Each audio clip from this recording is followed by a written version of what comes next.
تصور وکړئ چې تاسو د خپل کمپیوټر په کیبورډ کې A پریس کوئ، یعنی یو A حرف لیکئ کنه، یا B وي یا C وي، هر څه چې لیکئ.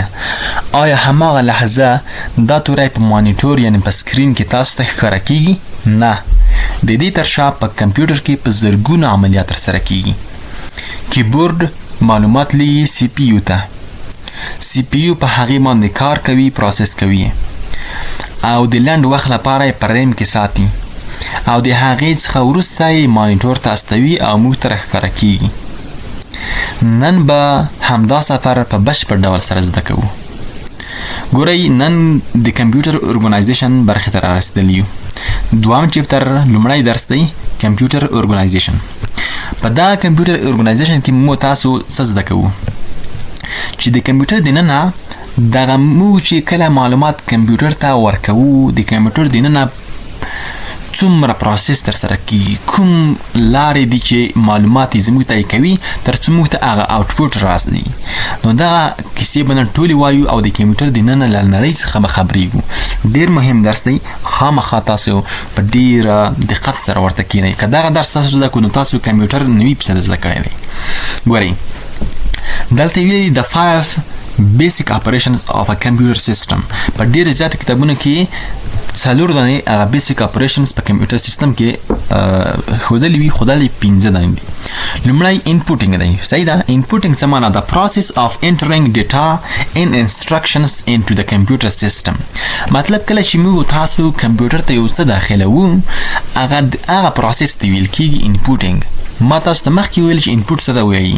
انپوټ کله چې موږ معلومات کمپیوټر ته داخلوو، که هغه د کیبورډ له لارې وي، که هغه د ماوس له لارې وي، دې ته ویل کېږي چې شی دې ته ویل کېږي انپوټینګ. یعنی په دغه درس کې به زه تاسو ته داسې وایم چې داسې یو شی زده کوو چې تاسو د انسان بدن تاسو فرض کړئ چې څنګه کار کوي که نه، نو تاسو به دغه وایئ چې مطلب دماغ دی که نه، زړه دی، سترګې دي، لاسونه دي، پښې دي، دا ټول یو ځای کار کوي.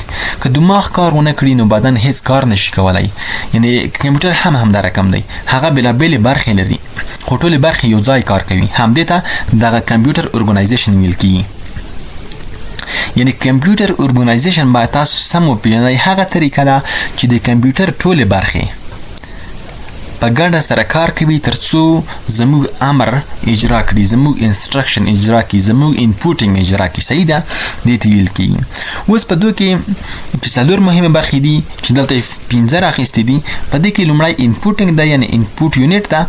د کمپیوټر که درته وایم چې غوږونه او لاسونه دي، یعنی موږ د غوږ له لارې یو څه اورو که نه، هغې ذهن ته د موږ په ذهن کې پروسس کوو چې څه کومه خبر وه، بیا د هغې له لارې موږ اکشن کوو، یعنی عمل کوو، یو څه ښکاره کوو که نه. او لاسونه دي، په دې لاسونه باندې موږ سره اخلو که نه، نو دغه ته انپوټ یونټ ویل کېږي.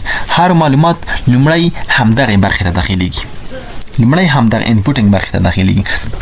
یعنی په دې کې کیبورډ دی، ماوس دی، سکنر دی، کیمرا ده او مایکروفون دی، دغه ټول دي. که تاسو په کیبورډ کې هیلو ولیکئ که نه، د هیلو چې تاسو په کیبورډ کې ولیکله نو دا معلومات لومړی څه اخلي؟ لومړی دغه انپوټینګ ته ځي، لومړی انپوټ یونټ اخلي، وروسته به د انپوټ یونټ او سټوریج یونټ او آوټپوټ یونټ، پروسیسینګ یونټ، دا ټول موږ وایو چې دا انپوټ یونټ اخلي. دغه انپوټ یونټ څه کار کوي؟ د انپوټ یونټ دغه زموږ معلومات را اخلي د کیبورډ څخه، دا لیږي چاته یې لیږي؟ سی پی یو ته یې لیږي، پروسیسینګ دپاره یې لیږي. سی پی یو ته چې ولیږل نو دا زه لومړی غواړم چې دغه تاسو ته د ساده تشریح کړم. ګورئ، انپوټ یونټ زموږ کله کمپیوټر ته معلومات ورکوو دغه ته انپوټینګ ویل کېږي. او سټورینګ څه ته ویل کېږي؟ کله چې موږ کمپیوټر ته معلومات ورکړل هغه په پروسس ترسره کوي، خو دلته د لنډ وخت لپاره په رجسټر کې یا په ریم کې سټور کېږي. که چیرې بیا غواړئ چې سیو یې کړي بیا هارډ ډیسک ته ځي. صحیح ده، نو دلته وي سیوینګ ډیټا اینډ انسټرکشنز ټو میک دیم readily available for initial or additional processing whenever required.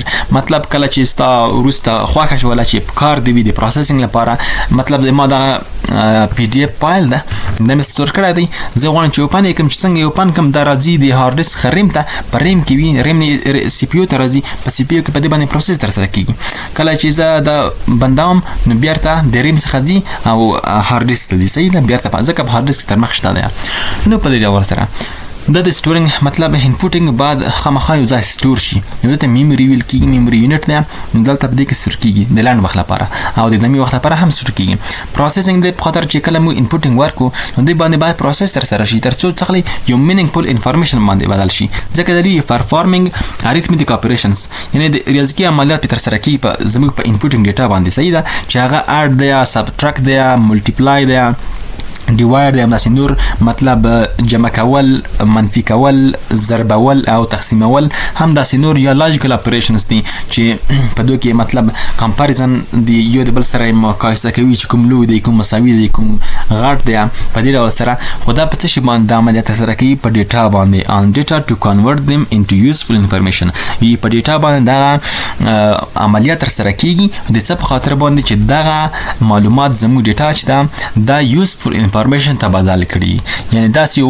معلومات مو ترا کړی چې هغه باندې بیا مو تصمیم ونیسو هغه مو خوښ کړو مطلب دوا جمع دوا چې ورکوي د څلور اوځي دغه څلور چې دي دا ګره یوزفul انفارمیشن شو مو ته نتیجه راکړه د پروسیسینګ څخه وروسته بل outputting دی ګوره outputting the process of in producing useful information or results ګوره وی دا یو پروسس دی چې موږ ته کله چې په سی پی یو کې زموږ معلومات پروسس شي دا پروسس بعد دا معلومات باید موږ ته وښودل چې کله موږ ورکوو چې لاس جمع 15 کیږي خو کله چې دغه جمع عملی په تر سره شو د 15 زموږ په کار دی کوم ته اوټپوټ را نشي نو موږ ګران سټیسفای نه یو موږ نه یو راضي او موږ سیستم خراب دی ګره موږ د بعد 15 ښکارا شي چې د ښکارا کېږي دغه اوټپوټینګ ویل کېږي نو مطلب هغه پروسس دی چې دغه یوزفل انفارمیشن چې دی دغه موږ ته پروډوس شي موږ ته راښکاره شي موږ ته را تولید شي نو فار د یوزر لپاره صحیح ده هغه یا په پرنټ کې یا په ویژوال ډسپلی کې صحیح ده بل کنټرولینګ د چې دلته د اضافه کړی دی نو د کنټرولینګ داس کوي چې دا ټول اپریشن تر سره کیږي هغه انپوټ یونټ نه راځي سی پی یو ته سی پی یو نه ځي میموري ته د میموري نه ځي بیا اوټپوټینګ دغه ټول هغه برخې چې کوم دي دا کنټرولوي ترڅو دغه اپریشن په سمه توګه سره سهل شي مطلب اجرا شي اوس دلته یو ډیر مهم ډیاګرام دی چې په دې باندې اوس تاسو پوهیږئ ګوره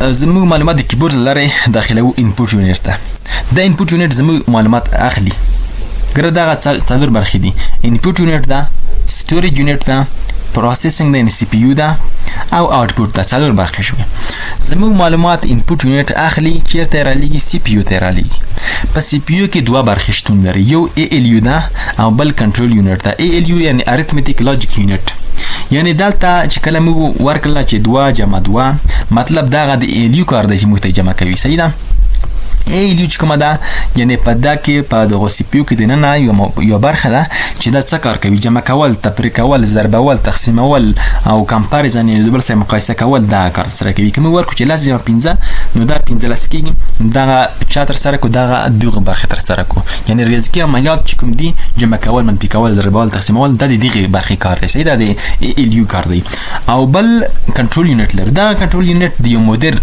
په حیث کار تر سره کوي هغه ټول برخې کنټرولوي کومې برخې کنټرولوي انپوټ یونټ کنټرولوي او سټوریج یونټ کنټرولوي خپل سی پی یو کنټرولوي او خپل شی اوټپوټ یونټ کنټرولوي کله چې په کیبورډ کې معلومات واستوي د کیبورډ نه انپوټ یونټ ته ډلې واستوي نو کنټرول یونټ سی پی یو ته وایي واخله د معلومات واخله او څخه لیکه په دې باندې عملیات تر سره کا دغه مطلب پروسس کړه چې کله دا پروسس شي سټوریج یونټ ته وایي ته به د لاند وخت لپاره دغه معلومات څه لیکې مطلب در سره ونیسي نو د هغې څخه وروسته چا ته وایي اوټپوټ ته وایي کله چې په دې باندې پروسس تر سره شو اوټپوټ ته وایي په دې باندې پروسس تر سره شو ته باید د نتیجه ښکاره کړي نو دا نتیجه ښکاره کوي نو په دې ډول سره دا کنټرول یونټ کار کوي مطلب ټولې برخې کنټرولوي دغه لاین چې کوم دی د لاین دغه نو دغه څه کار دا د کنټرول مطلب علامه ده چې دغه کنټرول شان کنټرولوي صحیح ده او بل په دغه سی پی یو کې دلته نه راخیستې رجسټرز ته دي رجسټرز کوم دي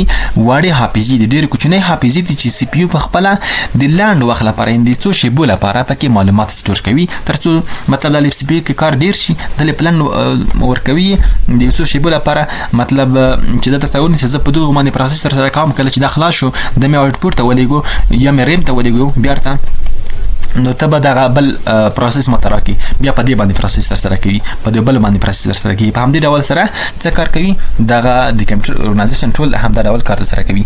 راځو میموري ته. په د میموري کې ګره دوه برخې شتون لري. یو پرایمري میموري ده یا پرایمري سټوریج ده، بل هم سیکنډري سټوریج ده. د پرایمري سټوریج کې کوم دي دا تر ریم او روم شتون لري. دا مطلب لنډمهاله حافظه دي. مطلب دا چې ریم خپل یعنی داسې یو حافظه ده کله چې اغران پروګرام پکې ساتل کیږي کوم چې د اوس مطلب ما دغه فایل چې دی دغه خلاص کړی دی کنه دا اوس پریم کې شتون لري. کله چې زه دا بند کړم نو دلته به څه واقع شي، دلته به د ریم څخه لاړ شي. اوس که زما کمپیوټر ګول شي نو د ریم څخه دغه زما فایل لاړو او حذف شو. خو په هارد ډیسک کې سیکنډري میموري چې د هارد ډیسک دی لکه میموري په ټلیفون کې درته وښایم یا په فلاش درته وښایم، دلته سیکنډري میموري ده. هغه د دایموند دی یعنی د پرمننت لپاره ډیټا سټور کوي د دایموند وخت لپاره. صحیح ده چې بده کې هارد ډیسک د اس اس ډي د یو اس بي یعنی فلاش او داسې نور شان دي. ښه اوس دغه اوټپوټ یونټ پاتې شو. اوټپوټ یونټ چې کوم دی کله چې دغه سی پی یو چې دا کار خلاص کړي یعنی پروسس مکمل خلاص کی کوم شی چې موږ د انپوټ یونټ ورستولی دی دا خلاص شي نو دا لیږي چاته لیږي اوټپوټ یونټ ته لیږي. یعنی دې په خاطر چې موږ ته باید نتیجه ښکاره شي، یوزر ته باید نتیجه ورښکاره کړي چې دلته په اوټپوټ یونټ کې مونیټور دی یا پرنټر سپیکر یا پروجیکټور دغه ټول په دې کې کار ترسره کوي. چې مونیټور موږ ته شی راښیي، مطلب دغه مونیټور د خپله د ما د کمپیوټر سکرین چې کوم دی دا مونیټور دی او پرنټر چې کله مطلب موږ شی پرنټوو که نه نو دلته باید موږ ته یو اوټپوټ راکړي، موږ ته هغه شی پرنټ کړي نو دې ته پرنټر ویل کېږي. او سپیکر هم اوټپوټ ډیوایس دی سپیکر، نو مطلب یو غږ چې موږ ته راخی کله چې زه اډیو پلی کوم ماته غږ راخی کنه نو دغه غږ چې زه اورم دې ته سپیکر ویل کیږي. پروجیکټور کله چې تاسو د کمپیوټر له پروجیکټور سره وصل کړئ نو تاسو د کمپیوټر دغه صفحه چې کومه ده دغه په پروجیکټور کې ښایي نو پروجیکټور یې مته ښایي دې ته هم اوټپوټ ډیوایس ویل کیږي. نو په دې ډول سره یعنی ټول سیستم که زه ته وښیم کیبورډ کې معلومات کله چې ته داخلوي د انپوټ یونټ ته ځي، انپوټ یونټ راځي سی پی یو ته رالیږي.